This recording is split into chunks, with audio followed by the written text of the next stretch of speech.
L'empereur Rolnar marchait à travers les rues étouffées de cendres de ce qui fut autrefois la terre. Flanqué de centaines d'agents de sécurité et de personnel de soutien, il avançait en direction du dernier bâtiment, resté intact dans ce monde profané. Des corps, du sang et des entrailles jonchaient le sol, remplissant les cratères, creux et dépressions comme un sinistre béton biologique.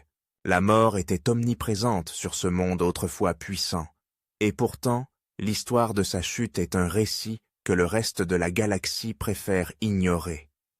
En l'an 2796, le premier contact avec une race bipède d'omnivores fut établi en orbite d'Icarus I B172, une étoile supergéante rouge, sous observation étroite, en raison de sa forte probabilité d'exploser en supernova dans un cycle standard. Il se trouvait dans une partie négligée de la galaxie et était resté sous notre radar pendant un certain temps. Mais durant cette période, ils avaient évolué en un puissant empire interstellaire. Ces bipèdes omnivores se révéleraient être des humains. Ils avaient envoyé un vaisseau de recherche scientifique dans ce système, tout comme nous, dans l'espoir d'étudier les derniers instants d'une étoile mourante. Cette étoile était connue d'eux sous le nom de Bételgeuse, une étoile très significative, culturellement, dans l'une de leurs constellations les plus célèbres. L'étoile devait exploser dans un mois humain, et les chercheurs des deux parties étaient plus intéressés par l'étoile que par l'autre. Comme le voulait la procédure standard lors d'un premier contact, un groupe d'abordage fut envoyé pour sécuriser la nouvelle espèce et, espérons-le, l'emmener pacifiquement dans un centre d'interrogatoire. De là, une évaluation serait menée concernant l'éligibilité de ladite espèce à rejoindre l'Empire des Étoiles. Malheureusement, les humains avaient une société où l'abordage était synonyme d'agression.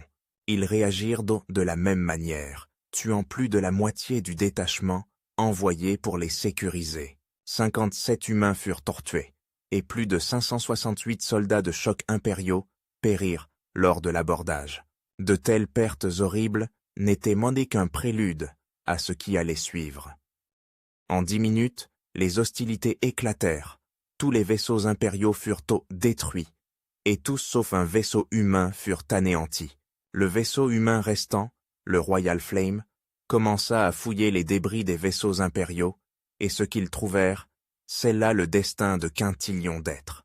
Les coordonnées de chaque système de l'Empire, les tactiques navales, les communications et l'économie. Tout ce que l'Empire avait à sa disposition fut retourné contre nous. En découvrant un tel trésor d'informations, l'humanité s'empara de tout ce qu'elle pouvait. L'argent fut siphonné dans le néant et les communications furent complètement coupées. Notre économie était presque anéantie. Alors que notre empire était dans l'obscurité, nos convois et vaisseaux logistiques furent embusqués et détruits. Non seulement l'économie de notre empire était en soins palliatifs, mais l'humanité s'employait activement à débrancher la prise depuis l'orbite. Cependant, les humains furent trop zélés dans leurs efforts. Ils étaient une nation d'un très petit nombre d'étoiles, nos centaines de milliers ne pouvaient être arrêtés longtemps.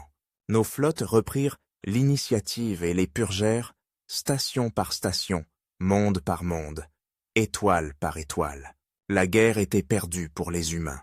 Nous étions en ruine, ils furent réduits en poussière. Lorsque nos flottes atteignirent enfin la Terre après 50 ans de combat, ils lancèrent des milliards de drones, de vaisseaux, de munitions et de vies pour stopper notre avancée. Nous avons failli tout perdre, mais ils ont cédé avant nos flottes. Ils ont causé un nombre de pertes si terribles que notre taux de croissance à travers les étoiles a chuté d'un ordre de grandeur entier. Que l'humanité ait été justifiée ou non dans sa guerre contre l'Empire fut largement débattu à travers l'Empire. Après tout, ils ne faisaient que tenter de survivre. Mais à la fin de la journée, ils avaient gagné et aux vainqueurs reviennent les dépouilles. Ou du moins, c'est ce que pensait l'Empire. Lorsque l'empereur et son entourage entrèrent dans le dernier tombeau de l'humanité, Ils furent accueillis par un immense couloir qui descendait à plus de 40 kilomètres sous la surface. Après avoir emprunté un véhicule pour descendre le couloir, l'entourage fut accueilli par un vaste ensemble d'écrans et de super-ordinateurs. Ils étaient entrés dans la crypte du leader humain, la reine Élisabeth II.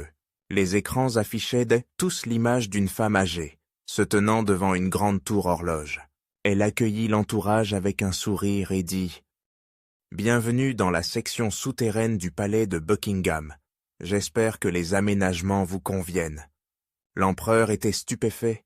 « Comment pouvez-vous encore vivre? J'ai toujours vécu, et je vivrai toujours.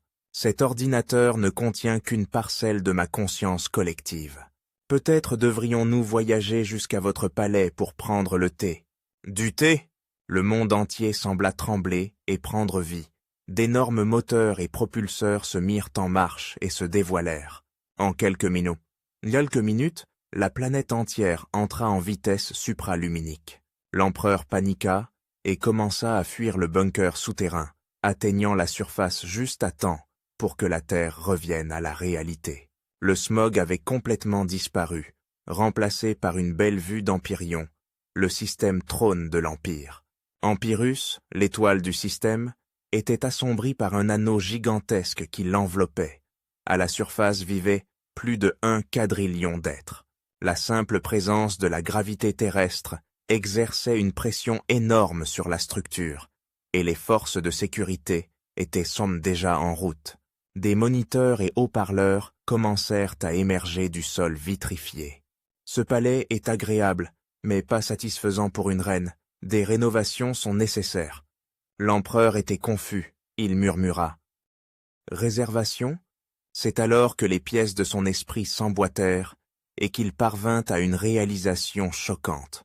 Il paniqua et tenta de fuir vers son vaisseau spatial, mais il était trop tard.